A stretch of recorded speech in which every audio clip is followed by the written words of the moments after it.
Praise the Lord. ஆண்டவராகிய இயேசு கிறிஸ்து நாமத்திலே உங்களை வாழ்த்துகிறேன். தேவனுடைய பிரசன்னமும் கிருபையும் உங்களை நிரப்புவதாக. எசேக்கியேல் 36:11 முந்தினை சீரை பார்க்க நற்சீர் உண்டாக்கும்படி செய்வேன். பார்க்க என்ன ஒரு அழகான வார்த்தை. முன்னாடி இருந்த ஆசீர்வாதத்தை விட இன்னும் ஒரு பெருக்கமான ஒரு ஆசீர்வாதத்தை நான் உனக்கு தருவேன். உண்மையிலே மனுஷர்களையும் மிருகங்களையும் நான் பெருக பண்ணுவேன். நான் உன் பட்சத்திலிருந்து உனக்கு கண் நோக்குவேன்.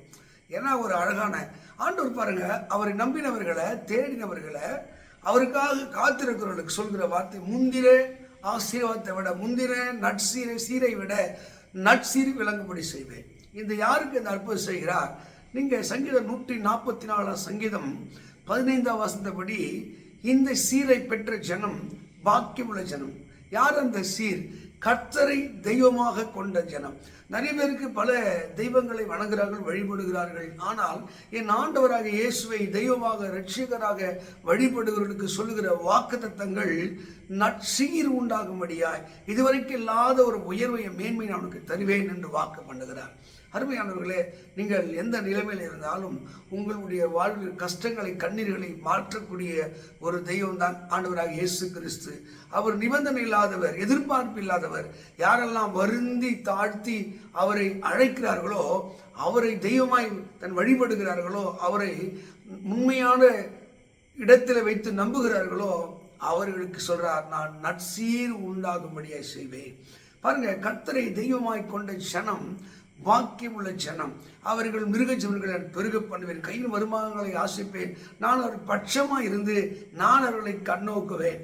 இன்றைக்கு இத்தனை ஆசீர்வாதத்தையும் இத்தனை நன்மைகளை பெற வேண்டும் என்றால் மல்கியா 3:6 சொல்கிற, நான் கர்த்தர், நான் மாறாதவர்.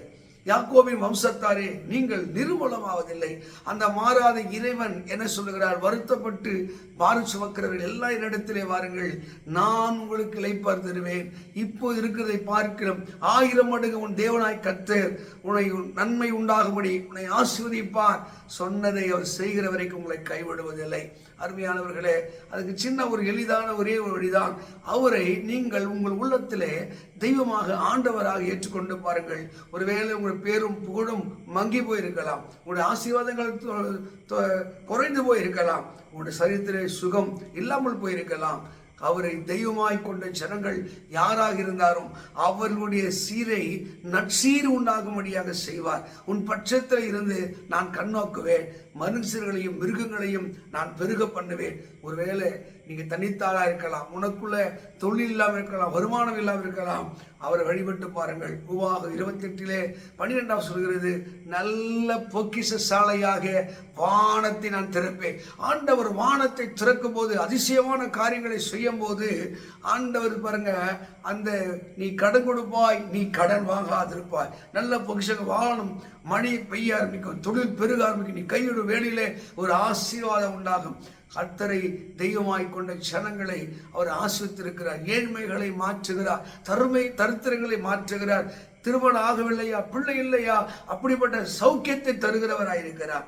இன்றைக்கு அந்த தெய்வத்தை நீங்கள் உள்ளத்தில் ஏற்றுக்கொண்டு பாருங்கள். இதுதான் பைபிள்ல சங்கீதம் 23 சங்கீதத்திலே அந்த தாவீது என்ற ஒரு அரசன் அவன் ஆடு மேய்த்து கொண்டிருக்கும் போது அந்த அன்பினாலே கட்டப்பட்டவனாய் அவன் சொல்லுகிறான், கர்த்தர் என் மேய்ப்பராக இருக்கிறார், நான் தாட்சி அடையேன். அவர் என்னை மேய்க்கிறவராய், என்னை நடத்துகிறவராய், என்னை வழிகாட்டுகிறவராய், எனக்குரிய எல்லா நன்மைக்கு அவர் சொந்தக்காரர் இருக்கிறபடினாலே நான் குறைவுபட்டு போனதில்லை என்று சொல்லுகிறார். நீங்கள் நம்பி பாருங்கள்.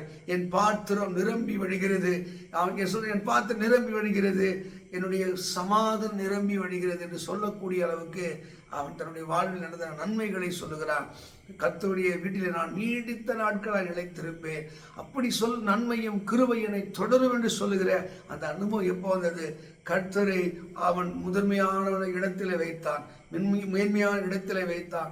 அவருக்கு முன்னுரிமை கொடுத்தபடினால்தான் உயர்த்தினான். நீங்கள் கூட வாழ்விலே ஒருவேளை சிரமப்படுகிறீர்களா, வேதனைப்படுகிறீர்களா, தொழிலில் நட்டம் பெற்றிருக்கீங்களா, உங்களுக்கு தான் அந்த செய்தி. கர்த்தரை தெய்வமாய் கொண்ட ஜனங்களுக்கு சொல்கிற வாக்கு, இந்த சீரை பெற்ற ஜனம் பாக்கியமுள்ள ஜனம். இருக்கிறதை விட, இப்போது இருக்கிற ஆசீர்வாதத்தை விட அவர் 1000 மடங்கு முந்தின சீரை நான் நற்சீராக நான் மாற்றுவேன். வாக்கு கொடுத்தவர், அவர் செய்ய வல்லவராக இருக்கிறார். நம்புங்கள், உங்கள் வாழ்க்கை நன்மையை அனுபவிக்கும். God bless you. கர்த்தர் உங்களை ஆசீர்வதிப்பாராக. ஆமென், ஆமென், ஆமென்.